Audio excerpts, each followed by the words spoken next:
Okay, so let's just have a really quick chat about all the things that I want to prioritize in 2025. Welcome to another day of Bookmas, and this is going to be a very chill, grab your coffee, and let's just talk about all of the things that I want to prioritize in 2025. I like goals, but something that I want to be very mindful about next year is trying not to put so much pressure on myself. So these are going to be priorities, not hard and fast things that I have to do. I'm going to be thinking about these things, making them the front of my mind, but if I don't manage to do them, it's okay. I just start over and try to do better next time. So with that being said, let's first chat about my reading goals for 2025. So to start off, we're just going to go with the easy one and talk about my Goodreads goal. When I originally sat down and made this list, I actually planned my Goodreads goal for 170 books.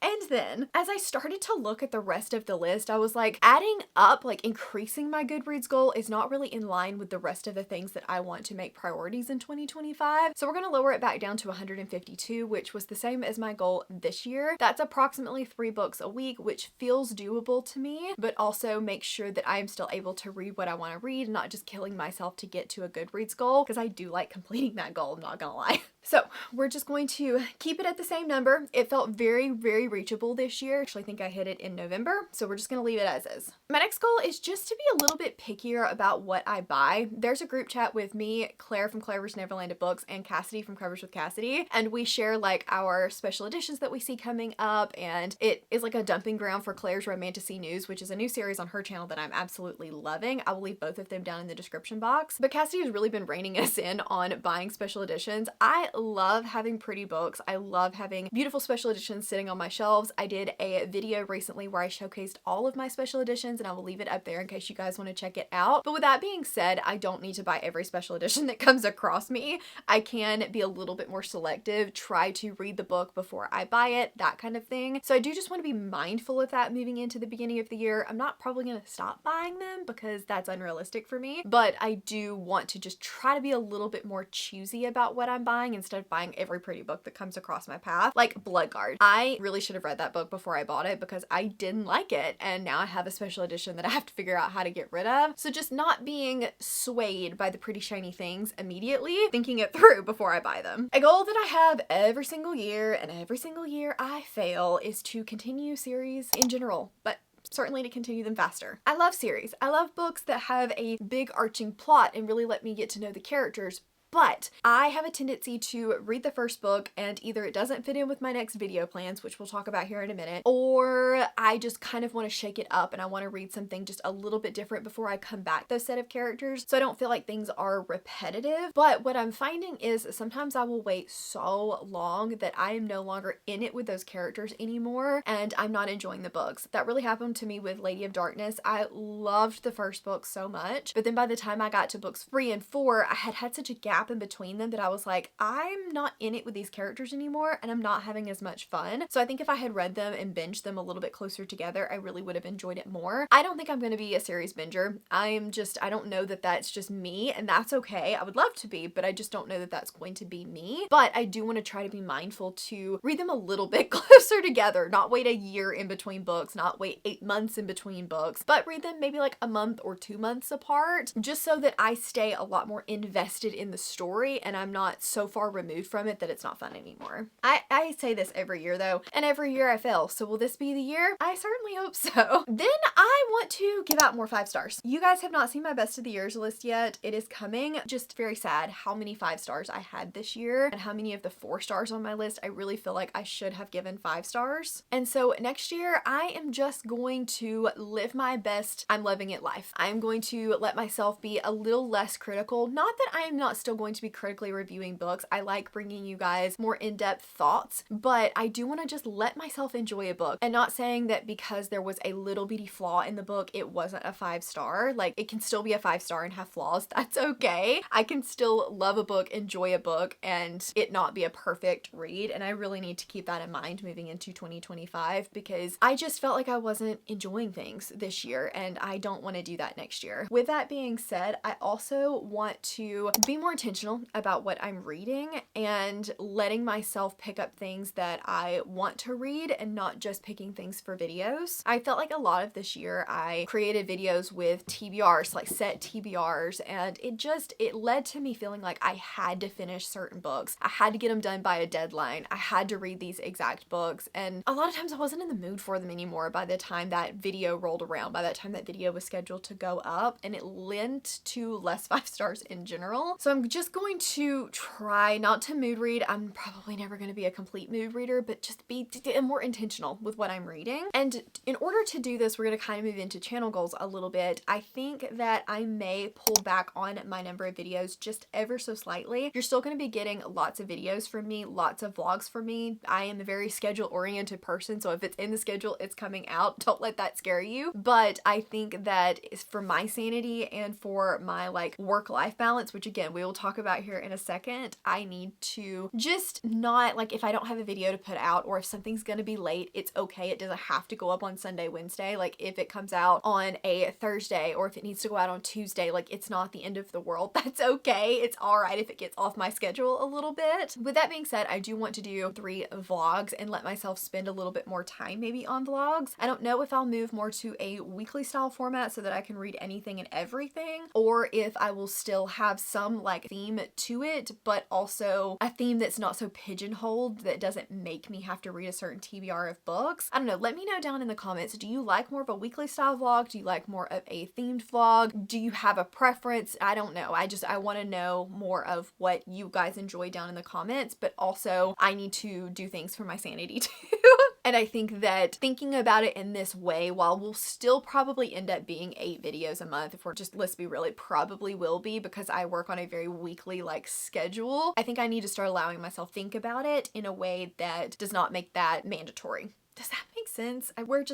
We're going with it. That kind of leans into my next goal is, I said originally, and my goal is to work less. I don't know that I necessarily want to work less, but I do want to be a little bit more thoughtful about when I'm working and be more intentional about how I'm working. Right now I work 8 to 5 Monday through Thursday, and then I have a half day on Friday at my go to work job. And so that takes up a pretty good amount of time. I also have about a 30-minute to an hour drive one way, depending on where I go. So I'm able to get a decent amount of reading in there, but I will find myself working on YouTube part of the day, and then I get home from work and I've grabbed something through a drive-through on my way home from work, and I sit down, I've already eaten, and I start editing or I start filming or I make a thumbnail or I feel like I have to get this book done, so I need to sit down and need to read this book. And it's linked to me making something that was fun. I want it to be a job. Like I want to do this as a job. I love it and I love growing and creating,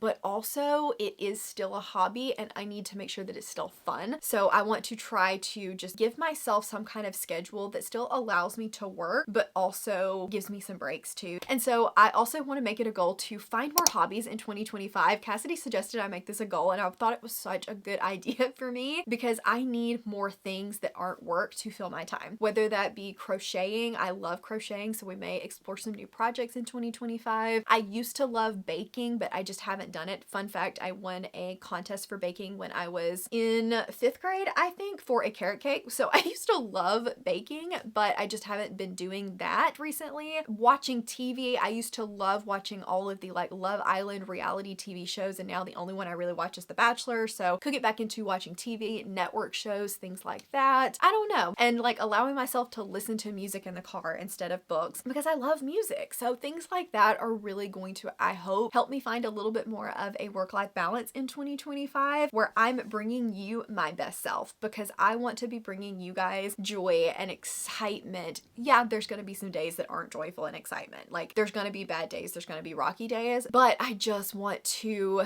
be excited about the videos that I'm bringing you guys, be excited about the books that I'm reading with you guys, be excited to chat with you guys about things, and just be more open in general in 2025. And I really think that this will help me do that. So we may be exploring some hobbies next year. See how that goes. I do want to bring back a goal from last year, which is just increasing community involvement. I love the booktube community. I love finding new creators. I like watching booktube. I started my channel because I enjoyed watching it, and I haven't really gotten to watch as much booktube this year. I've stopped commenting on videos. Even though I'm watching them, I promise I'm lurking, but I just haven't been commenting and being just active in Discord and finding new creators, just all of the different things. I want to continue community involvement and try to make it more of a point to do that next year. This year had some really low lows for me. You guys might be aware that my mom was diagnosed with breast cancer in January. I went through some other personal things right around that same time, and it just hit me like a ton of bricks. And so I wasn't as active or as involved as I wanted to be. And now moving into the new year, my mom's doing great. I feel better, and I really want to make it a point to do that going into the following year. Like, to just enjoy the community again, enjoy hanging out with friends, doing sprints, and like I said, commenting on videos, participating in readathons. I just love it. And so I need to do more of it next year. Oh, I forgot. One more reading goal for next year is that I want to read down my TBR. You guys saw a lot of read down my TBR videos last year. Next year, I want to try to make sure that my shelves are very intentional.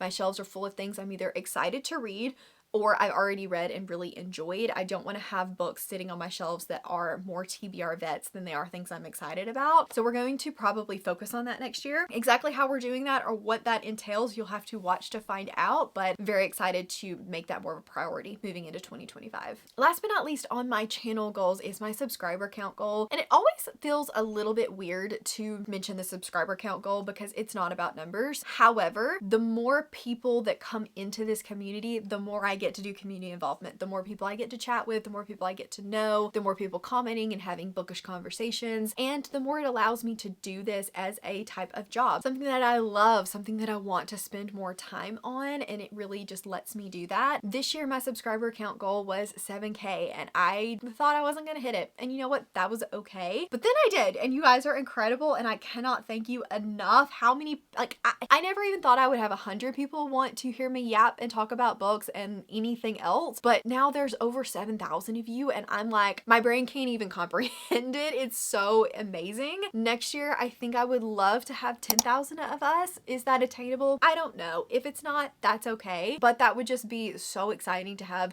more people to chat book things with. And then just a last minute, let's round it out to a good solid 10 goal is to take care of myself. I've already mentioned that I want to try to cook and eat more at home. I have gotten to a point where there are some days where I eat out 2 and 3 times a day, and that's just not healthy. I don't drink water when I do that. I am eating too much processed fried foods, and I'm not like exercising or anything like that to make up for it. And I've got to do better next year. I've got to try to drink more water because I have chronic migraines, and that's something that you're really supposed to do, but I hate peeing that much. And I also need to make it a point to try to cook at home more. I don't know, even if it's just something as simple as pizza rolls, like at least I'm eating something at home, but I do want to try to cook more. I'm not a big cook. I did like to bake, but cooking was never something that I grew up doing. And so I won't say that I'm bad at it, but I'm definitely not a connoisseur. I can't come up with my own recipes very easily. It takes me a minute to like figure out how to put things together, what spices to put on things. So I am typically a recipe follower, but I do want to try to get better at it next year. The more I do it, the better I'm gonna get. It's just so hard to cook for one person that I'm typically like, that's too much effort. I don't want to deal with it. I'm also not a leftovers person, but I think that it can be done. Like, I just need to find a way to do it. And then I also just want to be a little bit more active and move my body more. I do a decent amount of sitting at work, and I was like walking during lunch, and I've stopped doing that. I was walking when I got home, but it's dark and it's cold, and so I just haven't been doing as much of that either. And we're gonna try